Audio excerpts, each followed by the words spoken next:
Guys, dahil lagi nyo naman nakikita sa TikTok ko na lagi kong kasama si Isabel Rain Pacunayan. So, siya na lang ang pagtitripan natin sa vlog na to. Ang gagawin natin sa kanya ay ibubuli natin siya. Ka na dyan, magsandok ka. Di ka papagsandok pa kita dyan.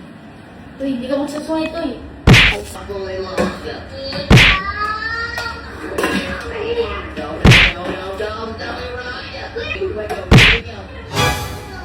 Ba't pa tinatalian niya ako? Pangit ko dyan ulit. Sama ko. Si Isabel, and tawakan mo nga yan dahil di ko naubos. Baka Okay, may Isabel. Para akong katulong na assistant yan. alalay ko. Yun o. Huwag naman ganyan, nagbablog naman tayo. Ito na. Yaka. Eh, hindi mo nagaganyan. Nilalagay mo ka sa isang plato. Ano ba? Ba't ko ba sumisigaw eh? Talaga, ay mo ko ay makipag-ayos ng ayos. Attitude ka pa. Ako pa may attitude ah. Ano mo yan? Hindi ko na siya inauwi na. Ba't umiiyak yan?